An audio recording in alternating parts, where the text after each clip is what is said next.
Thanks for joining us today. We're talking with Tobias Read, the Oregon State Treasurer, and his Republican opponent, Jeff Gudman, for the position of Treasurer in the November election.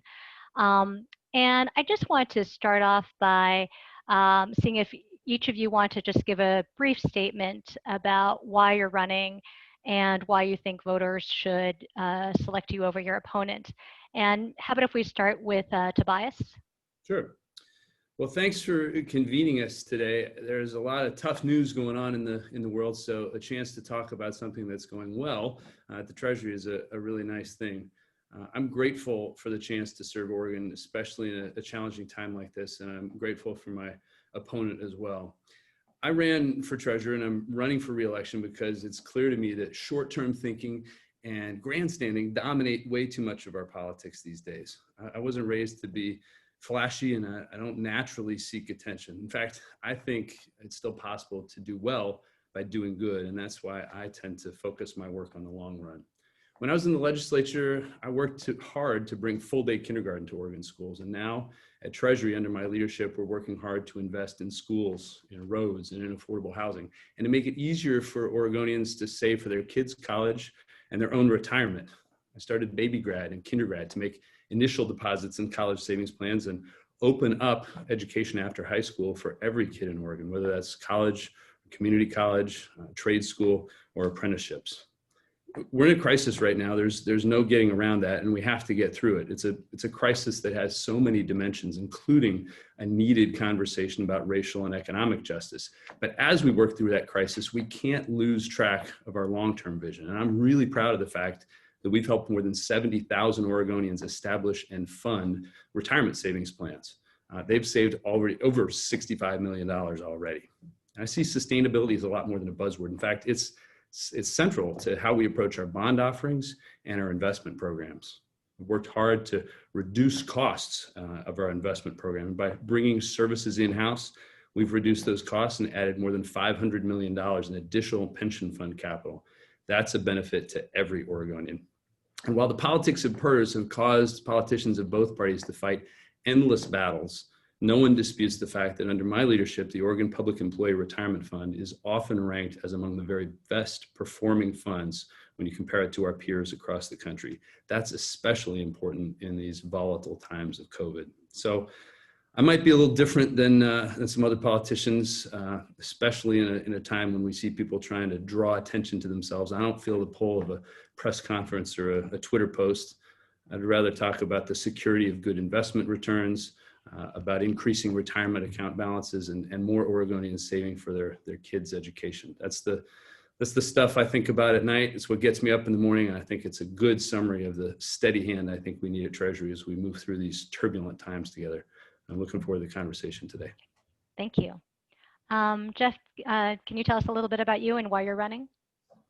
Certainly. And again, thank you, Helen, and to the team for providing this opportunity. It's greatly appreciated.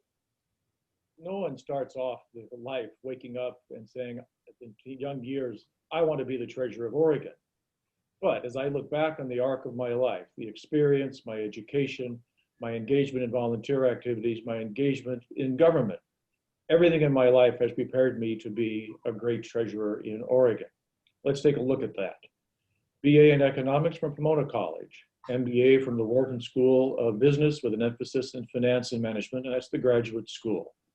I came back to Oregon because Oregon's a state that I love. I could have gone anywhere else in the country. Oregon is where I wanted to be at. I've worked as an analyst. I've worked as a controller. And surprisingly enough, I've worked as the treasurer in businesses that I've been engaged with and involved with. I've also been deeply engaged in the community, whether it's been at the local level, where I was the chair of Northwest Pilot Project, which is housing for the very poor and elderly in Portland, treasurer of a number of other organizations here, most notably perhaps being the Legacy Emmanuel Hospital Foundation, where I literally joined the board and was elected treasurer the same day I joined the board. I also had the pleasure of serving as the treasurer of USA Swimming, as well as serving as an official at the Olympic trials in the last 3 Olympic trials. My government service, I served 8 years on the city council, where my focus was on infrastructure. And during my time of service, we were able to rebuild the operations and maintenance center, by getting my colleagues to adopt the financing plan that I put together, and it was done without asking the residents for one additional dime. We're doing the same thing right now with rebuilding the city hall and the police station, again, without asking the residents for one additional dime, because I was able to inform and persuade my colleagues that this was the financing plan and the way to go. And that's something I've been very committed to during my time, not only before City Council, but after City Council, my 8 years on City Council, and the time after City Council. I have been very aggressive in informing and persuading not only my members on the council, but the residents of the community. I write columns talking deeply about and going into a lot of detail about the financial issues facing any particular decision and advocating for one point or the other.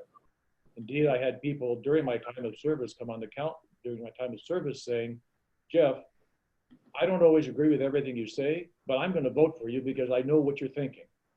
I want to compare and contrast that, sadly, with Tobias on the 4 major issues facing the state in the last 4 years since he was elected as treasurer. I call that PERS. I call that the corporate activity tax, the current discussions right now with cap and trade, and now has identified the terrible impact of not only coronavirus, but now the terrible impact with the fires going on all over the state and the impact to so many of our residents. We don't know, I don't know, and I follow these things carefully. I don't know what Tobias's thinking was on PERS 1049. Indeed, the governor didn't even want to ask him and provide a blue sheet as to what Tobias's opinion was on PERS measure 1049. The same can be said about the corporate activity tax. The same can be said about the cap and trade tax. And now I don't know what he thinks, and the residents of Oregon don't know what he thinks. And that's something that I follow very carefully. That's something I will be very aggressive about going forward. I will be communicating to the public.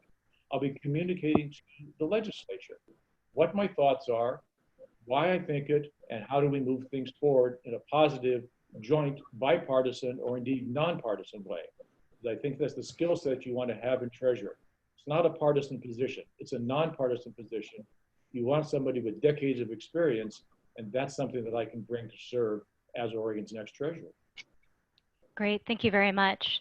So I was planning to ask this a little bit later, but Jeff brought it up, and it seems like the right segue and the right time, both to allow you to respond, Tobias, but also just to get some of our questions answered. Last year, legislators passed Senate Bill 1049 to address the escalating PERS contributions that schools and other public employers have had to make.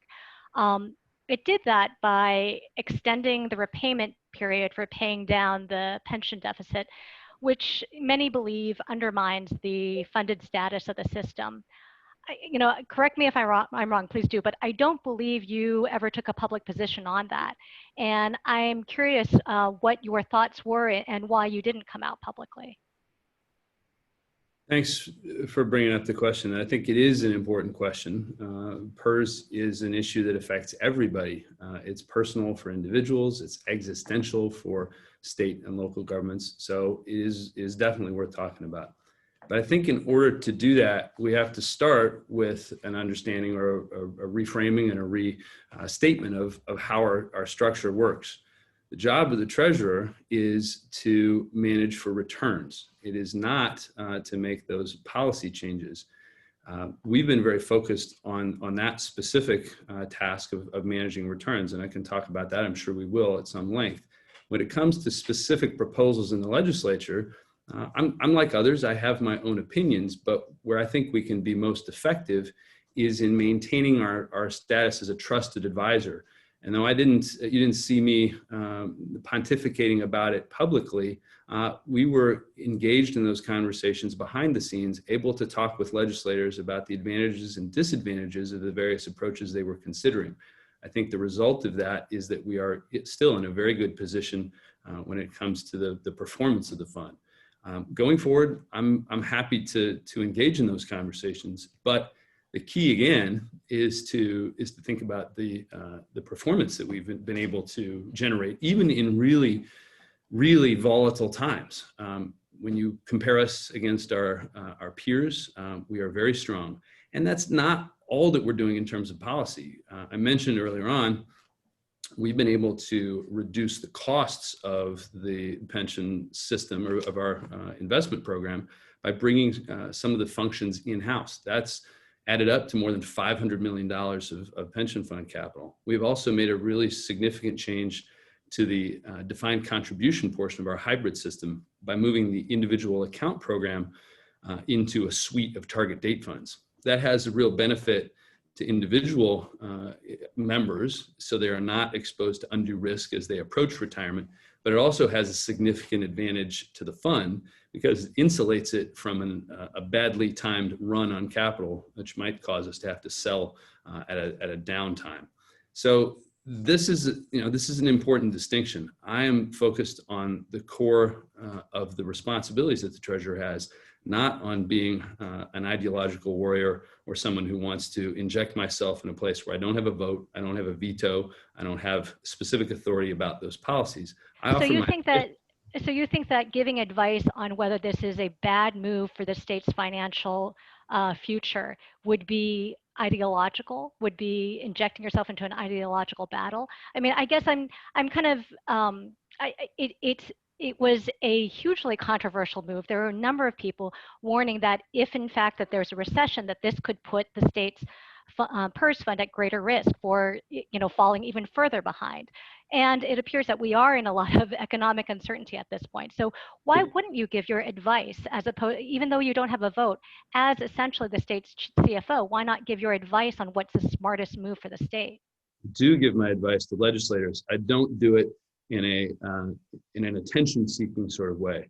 What we've seen in this environment is a very good result for Treasury. We've made a number of changes over the years to our asset allocation, to our strategy, that has put us in very good position to continue to deliver good returns and not have the same level of risk as in the past. So I'm engaged in those conversations. You just don't see me tweeting about it or writing op-eds about it. As an elected official, don't you think that you have a responsibility to the public to lead, both in terms of whether this is good policy or not? And secondly, can you tell me whether you thought this was a good decision? I am leading by generating good policy and good results in the pension fund. I think it's a mixed bag. I think as the specific results, it does make sense to adjust the amortization schedule because it's not fair to put all of this on a single generation of students or of Oregonians. I think that part is fine. The other parts, I think the specific outcome, you can argue both sides of that. What's frustrating to me is the process that led to that result. My experience when I was in the legislature, there are definitely times when I voted for things that people didn't like, but I tried very hard to make sure that they would hear from me and that I would hear from them before that vote happened. So I didn't like the process, but I wasn't running that process. So I think there's some good and some bad in what was ultimately passed. So do you feel that now, kind of in this economic uncertainty that we're currently in, that it was still a good decision, that extending the amortization period, out another 10 years? Yes, because I don't think that the answer to that question is dependent upon the specific timing. If you're trying to time a market, that's not a good strategy for being a long-term investor. We are invested for the decades into the future in the interests of the beneficiaries, some of whom are not yet born or employed by the state. We have to be looking at what's going to happen over the very long term, and that's always at the forefront as we make decisions in the interests of the fund and the beneficiaries. And at what point is this, at what point does it become impossible for Oregon to make up what it's lost? I mean, right now, who knows what's going to happen with the stock market, but even, putting that aside, and it seems to have, regained to February levels. Putting that aside, the state's own consultant warned that there's worsening losses expected in private equity and real estate holdings. So, how realistic is it to expect that the state can invest its way out of its PERS hole? I don't think anyone expects that. I think over time, what we're talking about is a system in which we are generating returns to make payments that have been promised to public servants. That's also why we don't have all of the portfolio in any one category of investments. We're a global and long-term investor, and we'd make very deliberate steps to reduce volatility, to look for uncorrelated assets, and to look for ways to protect the fund. So I think you can make those, you can articulate those concerns in almost any market condition. And we're always looking for ways to generate stability and predictability. That's also why you'll see over time, our results move not always in concert with the rest of the market.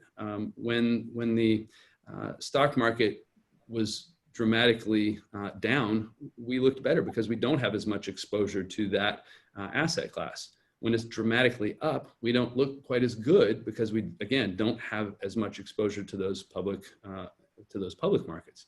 But over time, when you look at the numbers over longer periods of time, we stand up very well, both to our peers and to the assumed rate that is set by the PERS board, not by Treasury.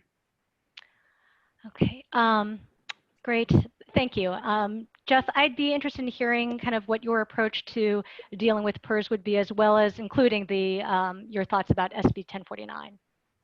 Certainly, and with your permission, I'd like to respond to the comments that Tobias has made. Sure. Thank you. My first response is, Tobias, there you go again. You're trying to avoid the difficult issues and you run toward the easy issues. A couple years ago, you wrote an op-ed piece about expanding legislative tax credits for educational, post-high school education. Well, that's a lot farther removed from education and the Oregon SAVES program or the 529 program than the responsibilities that you have with PERS. Secondly, when you were running for treasurer, you managed to come to a couple of the PERS meetings back in 2016. Those are meetings, by the way, that I've been attending for more than a decade now. Since you were elected treasurer, I haven't seen you at any of the PERS meetings. Describing the investment performance as excellent, which it has been compared to our compared to our peers. Sorry, my tongue got a little tangled there. I'll do better going forward. But you can't just simply look at the assets and say we're doing a great job with that.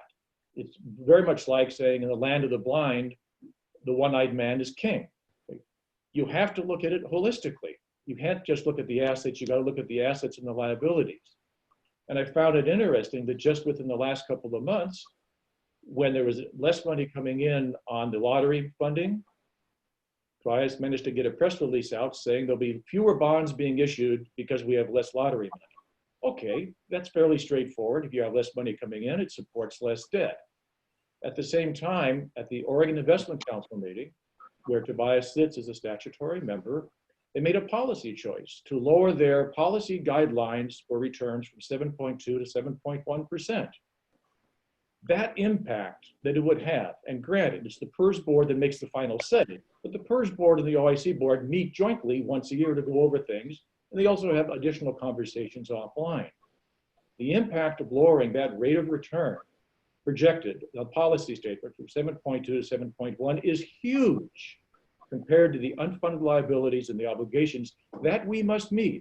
And I'm committed to that, and I've written about that. But there was not a word coming out of Treasury to the legislature, to the governor, as to what that impact would be from lowering from 7.2 to 7.1. Crickets, just absolute crickets. And crickets make noise. So you can't argue both ways. So I look at that as, he's trying to say, it's not my job when it suits him, but it actually is your job. You're the self-proclaimed. And Jeff, I would like to kind of move closer to, on PERS, how you would handle it differently and your views on 1049. Of course, thank you. We have a problem going forward. We have the obligation that we need to meet. I've written about that.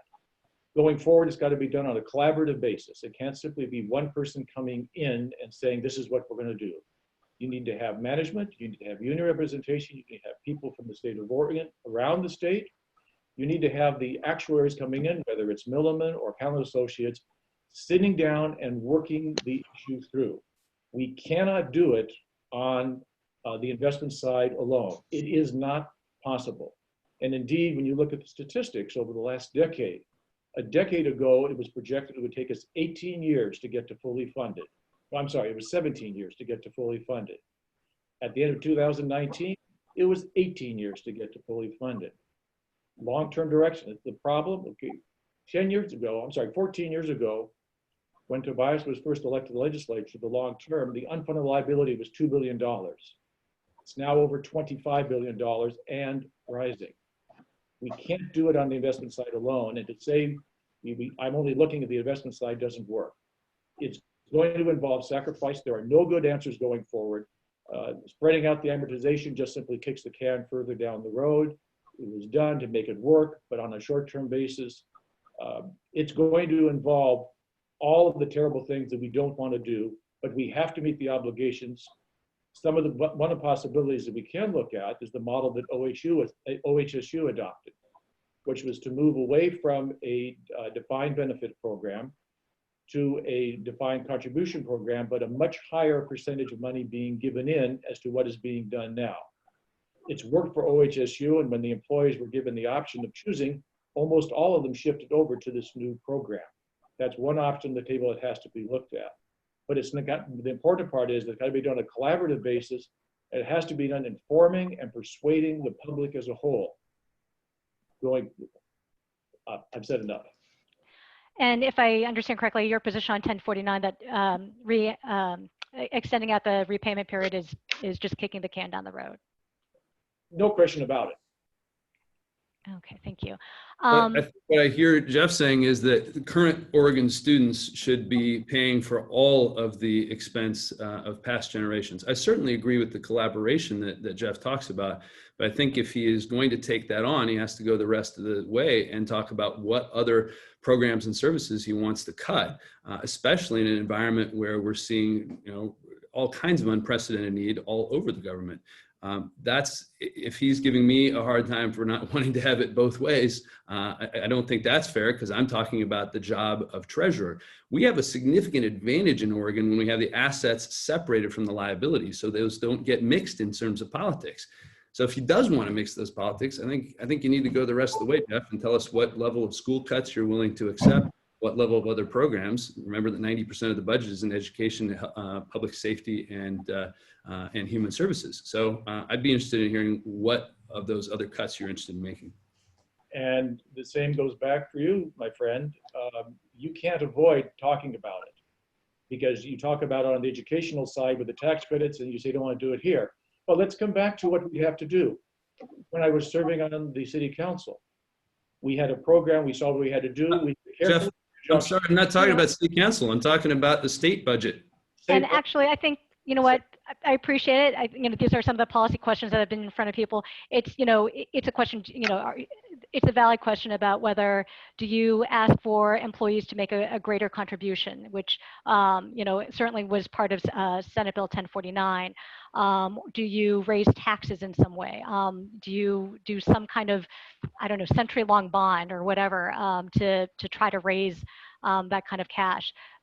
And those details I don't think we necessarily need to go into right now. I guess it's more we want to get a sense of the approach and philosophy regarding how big of a problem PERS is. I would like to move on, and let's start with you, Jeff, on this question. What changes, if any, or adaptations could the treasurer do in response to the coronavirus pandemic, or any of the number of setbacks we've had this year, in order to protect state investments or free up more public money for other uses? Are there things that the treasurer can and should do? Well, number one is to speak out about it. Okay. When I was serving in government, my 8 years of elected service, my colleagues used to joke with me, they thought I slept with the budget book. That was not entirely accurate. The budget book was on the nightstand next to my bed. But with the impact of coronavirus, there are no good answers, and the impact of the fires in terms of freeing up funds. But wishing that the federal government is going to solve all of our problems in that regard is not a good program. Now, I'm grateful that Governor Brown has moved forward to get the emergency declaration for us, because those funds would come in. But let me give an example of some of the things that I would have done if I'd been as treasurer. In 2017, when the Federal Income Tax Act passed, Our own internal revenue projections showed an additional several hundred millions of dollars coming into the state over the following decade. That was found money for us. I would have been out there advocating right from the get-go, taking all of that found money, which was, as I said, not anticipated, and going toward the unfunded liability inside PERS. Another example of that is recently in the PERS side, and I will come back to that, where it was proposed to reduce the state backing of cities' contributions into PERS, and then government, it was proposed to pull that out. Governor Brown is going to put some of it back in. The treasurer should be fighting for that up front and informing the public. But coming back to your question on the dealing with the current budget crisis that's in place, the difference between the revenue and the expenses that are projected, there is no good answer. But taxing people for more is not a good answer. But it's going to have to be done on a collaborative basis going forward, and we'll be looking under every sofa cushion to find the dollars that we can. But it's going to be painful to get to where we want to go. It's also going to mean using up the reserve funds that we have over the next 2.5 bienniums we have to help offset the loss in the revenues that we're projecting. Thank you. Tobias, and anything that you can draw on in terms of your current role, what, if any, changes have you made since the coronavirus pandemic to help the state to protect its investments or to free up more public money for other uses? Yeah, I first have to say, I struggle sometimes in the current environment to talk about these sort of obscure and abstract things when our neighbors and friends are struggling so mightily. I visited one of the cooperators meetings yesterday at the Holiday Farm Fire and one of the shelters near Autzen Stadium. So this is important stuff, but I think as we talk about it, we have to keep in mind the very real and very personal impact that people are dealing with. We are in a better position than we would otherwise be entering this crisis because the legislature has stuck to its guns in making significant contributions into the rainy day fund. That was one of the things I was most proud of having a role in doing in the legislature, and it continues to pay dividends now. I think we've also anticipated disruptions of various kinds in our work in the investment program, not limited to a pandemic or to fires. But the one way you can guarantee to improve your returns is by reducing costs. And so our efforts to bring operations internally has significantly added to the funds. And every dollar that we generate out of returns is a dollar that doesn't have to come from the budget. We've done other things that are internal to reduce risk. But we have a couple of significant things I would point to right now that are ongoing that are opportunities for us. One is the significant capacity we have in bonding. We've got to protect our credit rating, of course, but when there is such significant need and interest rates are so low, that's an important role. And I've been in conversation with the legislature about how to think about that opportunity. In addition, I don't want to overlook the fact that there are now 70,000 people plus who have retirement savings funds. We set those up as Roth IRAs. They are, as a result, post-tax contributions. And while we're not happy about the fact that we're in a situation where people might need to use them, it is important that they are available as emergency funds. So that's a significant piece for Oregonians to consider as we go forward. Okay, thank you. Let me also ask you, in a letter to legislative leadership about impending vetoes, the governor referenced a, quote, new financial tool that your office is developing to pay for firefighting efforts. Can you expand on that? Honestly, I struggle with that a little bit. We are working with the Department of Forestry regularly as they deal with their financial challenges. I've been trying to get in touch with the governor to understand what specifically she was referring to.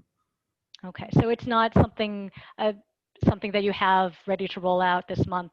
I don't have any breaking news or magic solution to announce today. I'm sorry. Okay, thank you. Let's see. Great, thank you. So going back to, and I think actually I would be asking you this, Tobias. Sorry, let me scroll down here. The OIC adopted a statement of beliefs regarding the need to consider environmental, social, governance considerations in its investment strategies. But this also kind of conflicts with the charge to invest efficiently and maximize returns. I'm wondering if you can kind of explain how those two mesh and how you see those environmental, social, governance considerations guiding strategy. Happy to. I think this is a really important point for us as investors, and respectfully, I think it's the way you put it is backwards to a large degree. They are those factors are material to our ability to manage risk and to seek gains. It doesn't take much to think about the fact that a company who is not prepared for the impacts of climate disruption in all its various forms, just look at the country right now, we see different forms of that in different places. If a company is not prepared for that, they're not going to do as well over the long run. Same thing when it comes to the notion of how their leadership looks, whether it's at the board level or their corporate leadership or their workforce for that matter. How a company is going to perform over the long run, which is key to our interests as investors on behalf of our beneficiaries, is absolutely tied up with environmental, social, and governance factors. But it's important to look at how we put those words into our investment beliefs. They are contributors to our effort to pursue returns. It's not a substitute, but I feel very strongly that we are not doing our job as fiduciaries if we're not considering all the risks that have an impact on our returns, including environmental, social, and governance factors. So how do you balance that out? I guess, I believe there was a story last year regarding some private prisons that were part of an index fund. How would you carry this out? We are integrating those factors into our decision-making processes. They take different forms in different asset classes and so on, but since you brought up the private prison question, it does provide an interesting example, because our very limited exposure to those companies that are engaged in that business is not something I'm happy about. It comes through those passive vehicles. And we have chosen to engage with those companies and assert our interest as shareholder to encourage them in collaboration with other institutional investors to change their behavior. So it's an active. ESG also contributes to engagement strategies, and all of that again comes under the rubric of advancing our beneficiaries' interests and maximizing our risk-adjusted returns over time. Thank you. Jeff, what about you? What role should environmental, social, governance considerations play in guiding an investment strategy, and how would you incorporate something like that? Good. ESG, as you noted, is another element in deciding on the risk factors going forward. The challenge with ESG that we have is not that it's not a means of doing additional analysis for determining where we get the best returns and if the dollars count rather than just counting the dollars. The challenge is that the standards behind ESG right now are, for the most part, still fuzzy. You can have two different evaluating firms who do evaluation of companies based on ESG. One of them can say they meet the criteria, one of them that says they don't meet the criteria. Now, I have no doubt in my mind as things go forward, those standards of analysis will get better and get refined, and there'll be a single standard by which companies can be evaluated on ESG. In the meantime, you need to be very careful about how you apply those standards. Well, let's come back to the question of assessing risk. These are some things which have not been done in the last few years that I would have done, and if I'm elected next treasurer, I will do. Whenever the state issues debt, it has a section that goes out in prospectuses to all of the investment banks and out to the people who may be potentially using the bonds of the state, a section called risk analysis, the risk factors. Although it's not a requirement, it's not prohibited about including a section in there on the impact of climate disruption or climate change, whatever language you used to use to apply it. Mr. Reed's had 3+ years to have that put in. One of the things I want to do is immediately explore with bond counsel, both internal and external, to say, what do we do to get included in the next prospectus we put out for state debt being issued, language saying what is the potential impact to the economy of Oregon due to climate change. That hasn't been done. It needs to be done. It's a pretty straightforward change to go forward on. Secondly, another option that I want to explore, again, immediately, as soon as I become Oregon's next treasurer, is there are companies throughout the world who have issued debt based on specific climate metrics and other ESG metrics. And if they meet those metrics, the interest rate on the debt goes down. And if they don't, the interest rate on the debt goes up. It's a very good way of linking the financial and the environmental issues on the same page. Example of that could be you could have Oregon having a identifiable, measurable, and agreed upon standard. Say, for example, the amount of carbon reduction that occurs in the first 2 years or 3 years after the debt goes out. Those are standards and metrics which can be much easily more identifiable and agreed upon. You hit those standards, you're going to save money for the residents of Oregon, and that's money which can then go elsewhere. So those are a couple of things that I would like to do going forward. The ESG standards can produce greater returns, but it's very fuzzy at this point. You need to be very careful in the kind of analysis you applied with that. Appreciate Jeff bringing up the issue of bonds. We have issued 3 series of sustainability bonds related to affordable housing. There are definitely more opportunities, but we're being careful about how to do that in a way that accrues to the benefit of Oregon and allows those dollars to go farther. Great, thank you. And Tobias, this is a story, or this is a question just for you. There was a story this year about you're working with unions to craft a policy change that would lower the threshold for the OIC to insist on use of union contractors in many of its real estate holdings. The then chair of the OIC noted that it was inappropriate or pushed back on your role, and questioning why the OIC wasn't being involved in this policy change, since that is their responsibility.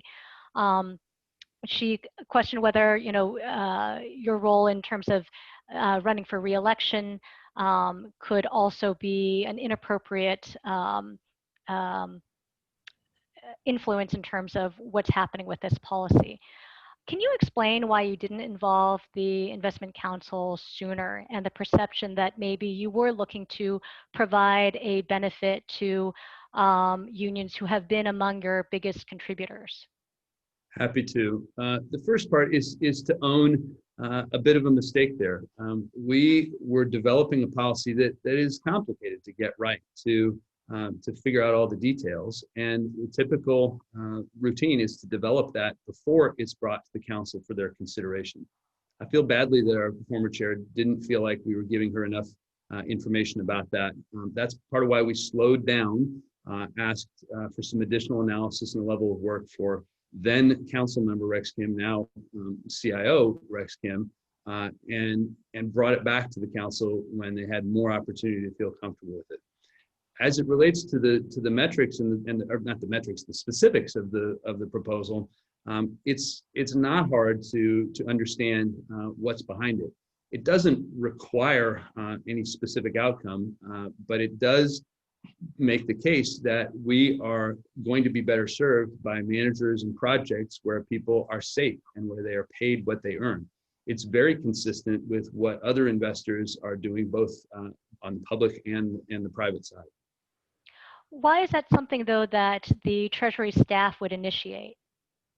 I'm a member of the Investment Council. Any other member of the Investment Council can do that as well, and they often do. The Treasury staff exists to serve the council, and that's the way we initiate policy and bring it back to the council for consideration. And so developing a policy could be up to any Investment Council member to develop and then present to the council to see if that's actually a direction they're interested in going in? That does happen, yes. We talk about things at the council. The Treasury staff will take that direction from the council and develop alternatives, bring it back for consideration. Absolutely. Right, but I'm saying going the opposite way, where rather than the council issuing direction, an individual member developing something and bringing that to the council. Yes. Okay. Could I jump in on that? Sure. A couple of thoughts. Number one, you have a good process. You get a good process, you're going to get a good result.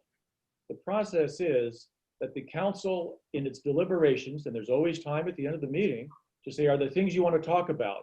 And then direct staff to come do the work and bring it back to them. That was recently done at the most recent investment council meeting, where the chair brought up the question about, do we want to start talking about currencies as an investable asset? And wasn't talking about the merits of it or the lack of merits for it. He said, is this an issue? And the answer is, yeah, let's talk about it at a future time. That's the council collectively saying, go ahead. The one that you've just described, Helen, was not done at the direction of the council. So that's flaw number one of the process. And I'm glad to see Tobias own up for the mistake that he made on that, because it was a mistake. Secondly, we should also be honest. This is about money for campaigns. Getting that policy in place helps bring additional money in for the campaign to help Tobias be elected treasurer. Great, thank you. Let's see. Amy, did you want to jump in? Yeah, thank you. Actually, speaking of campaigns, OPB published a story last year that went into great detail about the large contributions, Tobias, that you have received from outside law firms seeking to represent Oregon in class action suits, even though a number of legislators have raised concerns about whether that practice should end. So why have you continued to accept such contributions, including a $10,000 donation last month from a Florida class action lawyer? Well, I think I got to take on the sort of implication here that there's some sort of corruption or pay to play here. What's happening is the opposite. Most of the time when you see a contribution like this, there's I think an implied hope that the person receiving the contribution will look the other way. In this case, I'm supported by some folks who want me to hold corporations accountable, and that's one of the significant things we get to do in this case. We work with firms who will hold those corporations accountable when they are engaged in misbehavior, engaged in fraud. We're standing up for the rights of our beneficiaries and the rights as shareholders. And if that's the allegation, that I'm supported by people who like that agenda of standing up for beneficiaries and for the fund, then I'm okay with that. Well, I'm going to jump in on that. Let's look at a little of the history behind this. Many years ago, under Randall Read, who was the treasurer, the law. Randall Edwards, Jeff. My apologies. Randall Edwards, thank you. When Randall Edwards was treasurer, the law got changed to permit contribution coming in from the class action lawsuits to the various elected offices, I think of both the Attorney General and also the treasurer. That occurred under his watch as treasurer. And then the money started coming into these elections. I've heard Mr. Read comment that he's open to a debate, open to a discussion about changing the legislation about that coming in, those dollars, those kinds of contributions coming in. But it reminds me a little bit of the wonderful phrase from St. Augustine when he said, "Dear Lord, please make me chaste, but not yet." Thank you. I think I have a question, Helen. Sure. This is Therese Bottomley, editor and member of the editorial board. And I have a question for each of you. In your leadership positions, can you tell me specifically what you have done to advance diversity, equity, and inclusion in your organizations or workplaces? I'm happy to. We addressed that specifically when it comes to the investment beliefs,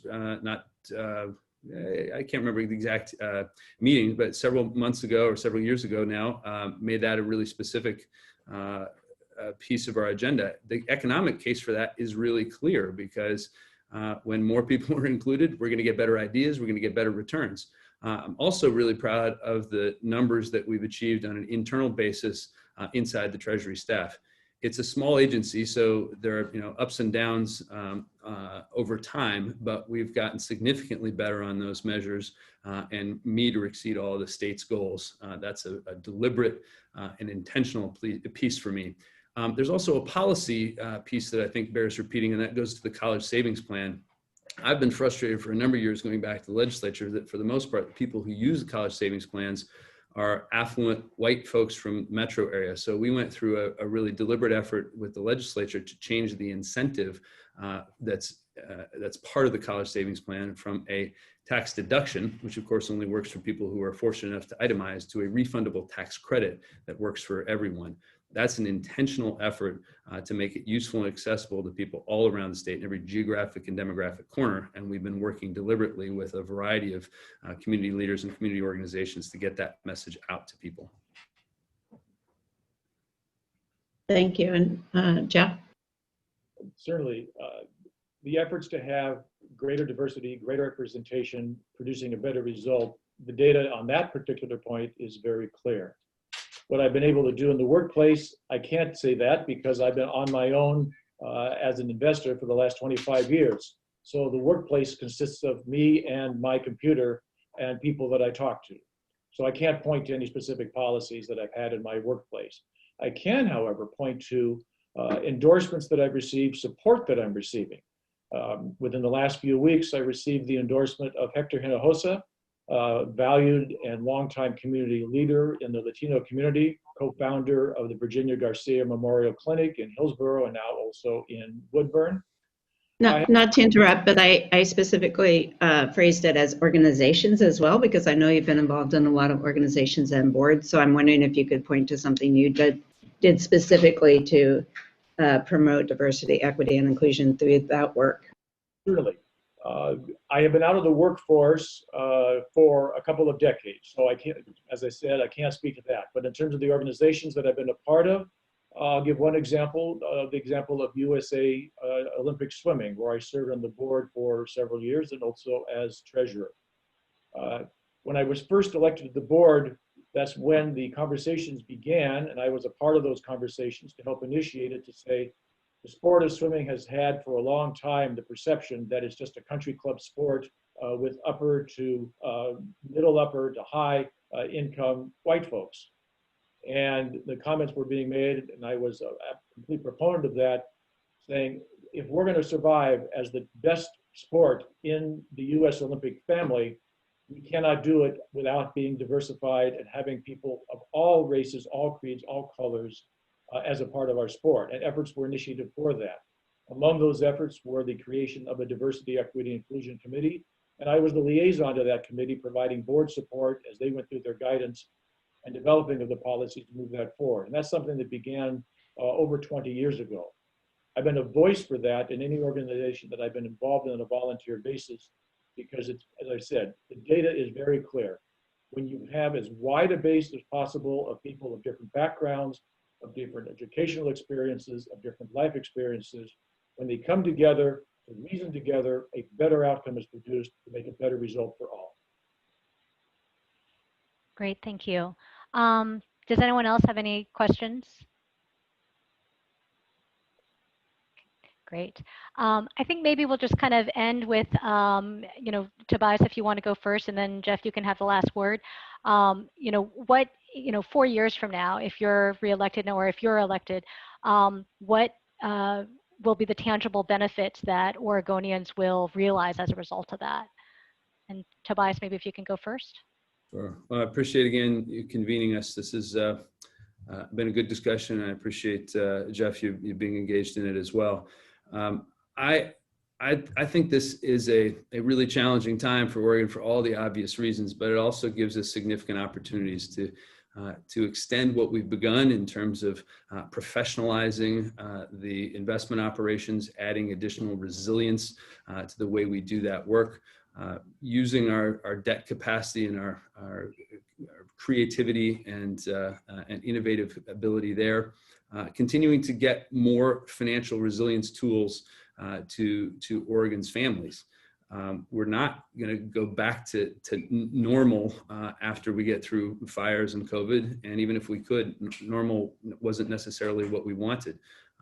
This time in Oregon and American and world history has really revealed some things we need to fix.